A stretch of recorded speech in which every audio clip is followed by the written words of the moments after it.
Bismillahirrahmanirrahim. Assalamualaikum warahmatullahi wabarakatuh. Kawan-kawan yang semoga dirahmati Allah Subhanahu wa Ta'ala. Pada video materi kali ini kita akan membahas tentang peraturan daerah, di mana titik poinnya adalah terkait tentang pembentukan perda atau peraturan daerah. Apa urgensi perda di dalam penyelenggaraan, yaitu pemerintahan daerah?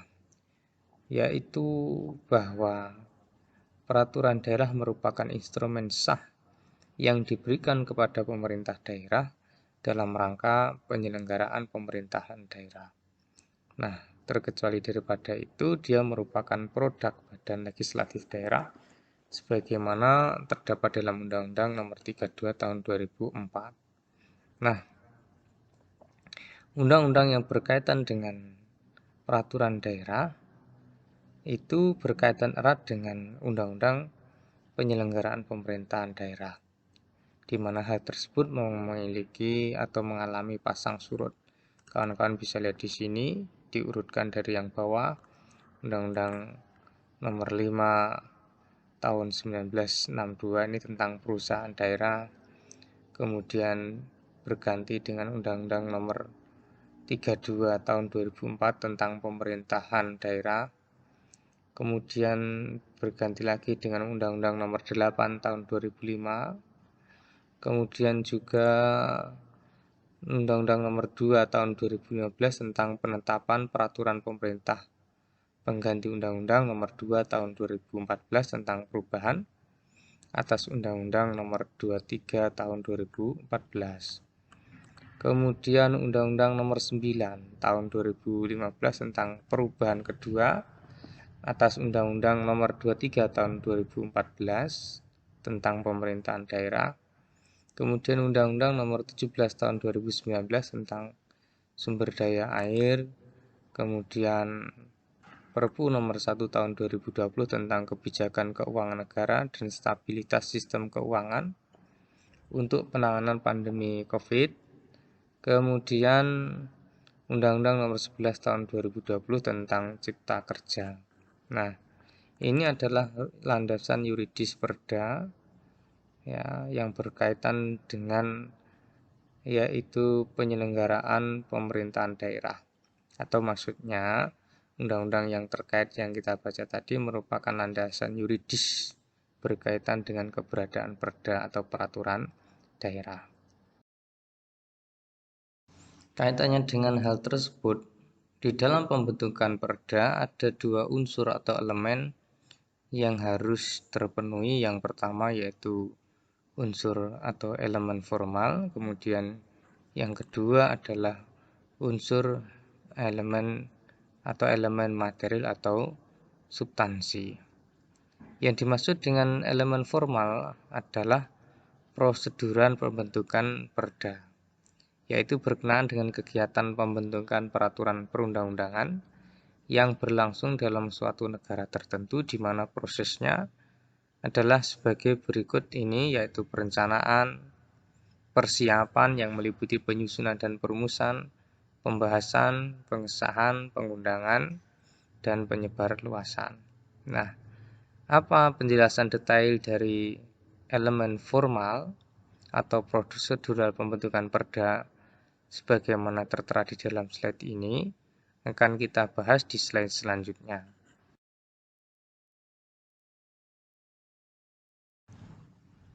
Nah, pada poin yaitu perencanaan, detail dari penjelasan perencanaan ada di slide ini, di mana yang pertama yang dimaksud dengan perencanaan adalah proses di mana Prolegda, yaitu program legislatif daerah, memuat program penyusunan perda atau raperda rancangan peraturan daerah. Nah, kemudian rancangan peraturan daerah tersebut harus memperhatikan skala prioritas. Apa skala prioritas? Kebutuhan masyarakat terhadap hukum. Kemudian hal tersebut disusun bersama oleh DPRD dan atau pemerintah daerah. Kemudian kalau yang berasal dari pemerintah daerah itu ditangani oleh biro khusus atau yang menangani khusus di bidang hukumnya, peraturan perundang-undangannya. Adapun kalau itu dimulai dari DPRD, maka ditangani bidang khusus legislasi. Nah, raperda yang akan didaftarkan harus memuat dua hal. Pertama, pokok materi yang akan diatur. Yang contohnya misalnya berkaitan dengan asas dan tujuan perda tersebut apa, bagaimana bentuk kegiatannya, sampai dengan pembiayaannya. Kemudian yang kedua, memuat terkait tentang peraturan perundang-undangan yang menjadi landasan hukumnya. Ya, jadi raperda yang didaftarkan di dalam proses perencanaan itu, raperda yang akan didaftarkan harus memuat selain pokok materi yang akan diatur juga peraturan perundang-undangan yang menjadi landasan hukumnya.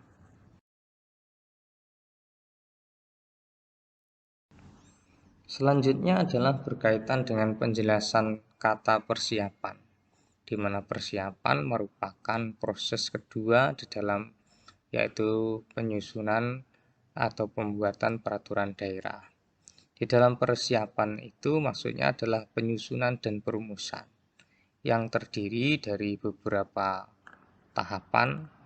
Yang pertama adalah pembagian dulu, yaitu raperda yang diusung atau diusulkan dari DPRD, kemudian yang kedua raperda yang diusung dari pemerintah daerah.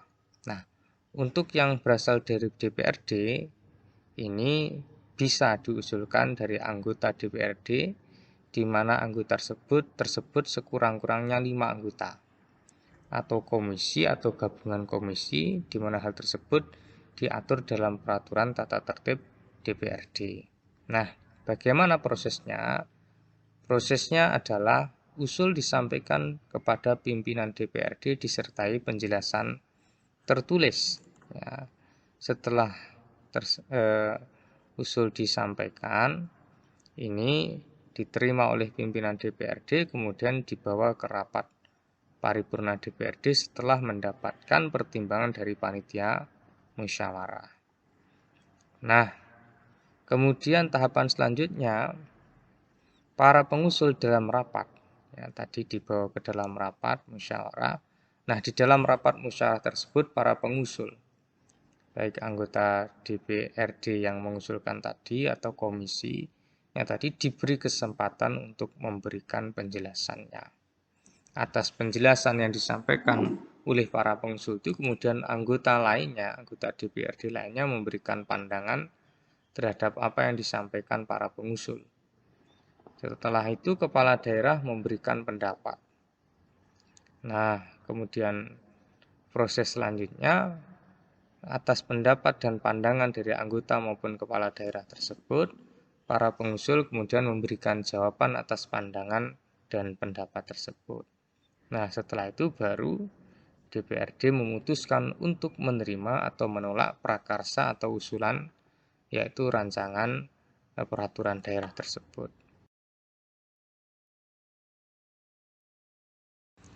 Jika di slide sebelumnya tadi adalah berkaitan dengan persiapan penyusunan peraturan daerah, di mana usulannya berangkat dari yaitu Dewan Perwakilan Rakyat Daerah. Nah, bagaimana jika hal tersebut diusulkan dari pemerintah daerah? Ya, kalau dari DPRD diatur dalam tatib DPRD, kalau di kepala daerah yang berasal dari kepala daerah diatur dengan peraturan presiden. Adapun tahapan-tahapannya, ya, itu ada usulan dari SKPD yang bersangkutan. Kemudian setelah usul-usul tersebut ditampung, kemudian diadakan rapat persiapan terkait tentang usulan. Kemudian diinventarisir peraturan perundang-undangan yang dibutuhkan kaitannya dengan usulan dari SKPD tersebut. Baru kemudian penyusunan draft rancangan peraturan daerah.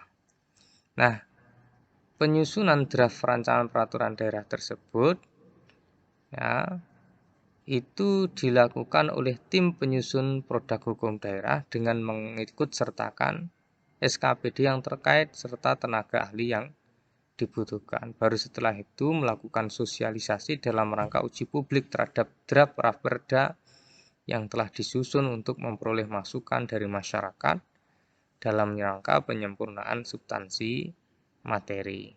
Nah, setelah itu baru melakukan harmonisasi dan sinkronisasi substansi materi Raperda. Kemudian setelah tahapan-tahapan tersebut, Waalaikumsalam, membuat surat usulan kepala daerah dengan dilampiri draft Raperda untuk selanjutnya disampaikan kepada DPRD.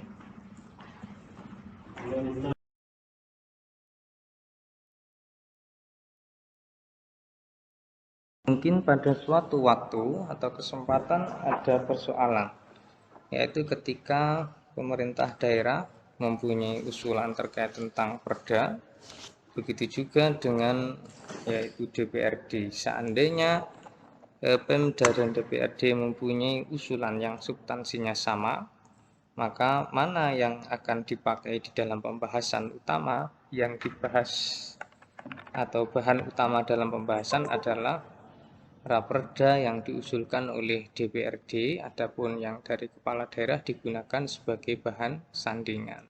Setelah proses perencanaan dan persiapan kaitannya dengan penyusunan peraturan daerah atau pembentukan peraturan daerah adalah proses pembahasan. Di dalam pembahasan ini ada beberapa tahapan, ya. Yang pertama yaitu rapat komisi yang dilakukan oleh panitia atau bagian legislasi. Kemudian selain rapat komisi juga ada rapat paripurna. Kemudian di dalam rapat paripurna tersebut baru diputuskan bahwa Raperda atau rancangan peraturan daerah itu setuju atau tidak setuju. Seandainya setuju atau disetujui maksudnya, maka baru akan memasuki tahapan selanjutnya, yaitu tahapan pengesahan.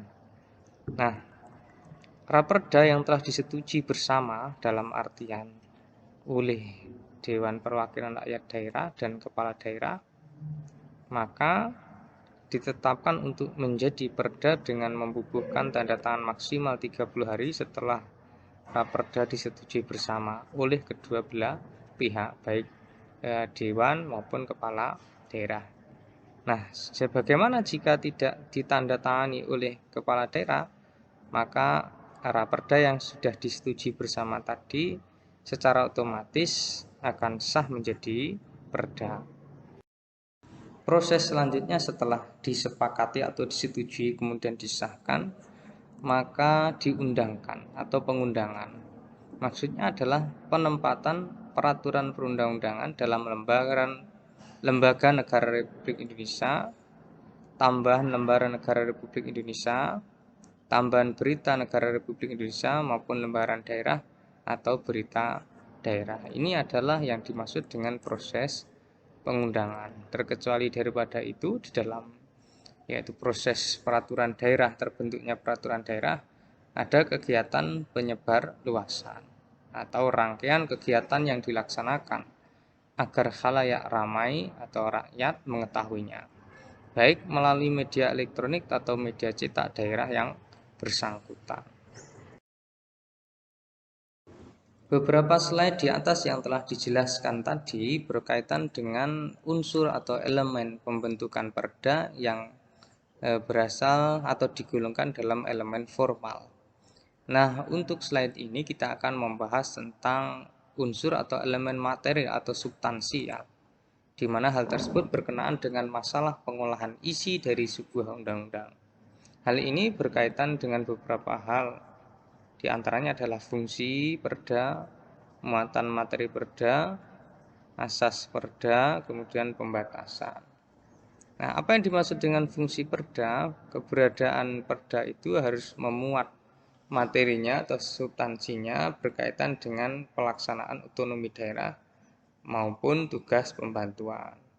Perda juga merupakan penjabaran lebih lanjut dari peraturan perundang-undangan yang lebih tinggi, tentu dengan memperhatikan ciri khas masing-masing daerah. Nah, materi muatan perda itu hampir sama dengan fungsinya tadi, bermuatan untuk penyelenggaraan otonomi daerah, tugas pembantuan, kemudian juga menampung kondisi khusus daerah, dan penjabaran lebih lanjut peraturan perundang-undangan yang lebih tinggi. Nah, di dalam perda tersebut, ya, muatan perda dibatasi di mana hal tersebut tidak boleh bertentangan. Maksudnya bertentangan dengan kepentingan umum. Jadi perda tidak boleh ya justru yaitu bertentangan dengan kepentingan umum. Materinya dibatasi. Kenapa seperti itu? Karena kalau dia bertentangan dengan kepentingan umum bisa mengakibatkan terganggunya kerukunan masyarakat.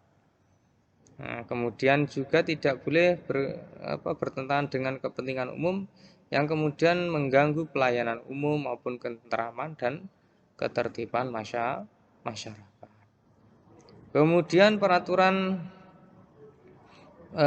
tidak boleh juga bertentangan dengan peraturan perundang-undangan yang lebih tinggi. Nah, bagaimana seandainya jika poin 1, 2, 3 tadi sampai 4 tadi dilanggar? Maka ya, seandainya dilanggar poin-poin tersebut di atas, perda dapat dibatalkan oleh pemerintah dengan peraturan presiden atau dalam tanda kutip pengawasan represif. Nah, kemudian yang terakhir adalah terkait tentang materi atau substansi. Itu yang terkandung di dalam perda harus memuat asas-asas.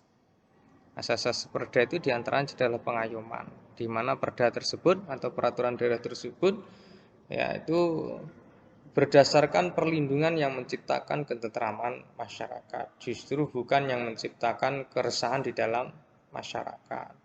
Kemudian juga ada asas keadilan, ya, adil tidak membedakan. Asas kebangsaan yang mencerminkan kepribadian bangsa yang majemuk dan rukun.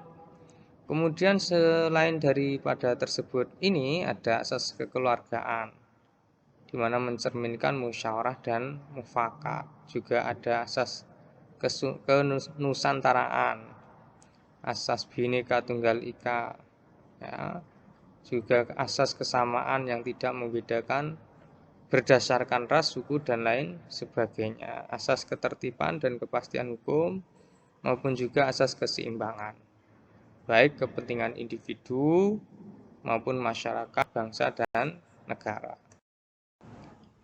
Nah, itu tadi kawan-kawan untuk video materi ke-1 di pertemuan ke-13 ini. Jangan lupa panjenengan untuk lihat di video materi yang kedua untuk pertemuan ke-13 ini karena dipisah, ya, memang dipisah agar proses pembuatan video tidak membutuhkan waktu yang lama untuk upload dan lain sebagainya. Nah, untuk video yang pertama ini dititik beratkan terhadap yaitu pembentukan peraturan daerah. Adapun video yang kedua berkaitan dengan pengawasan terhadap peraturan daerah. Nah, terima kasih, semoga ada manfaatnya. Wassalamualaikum warahmatullahi wabarakatuh.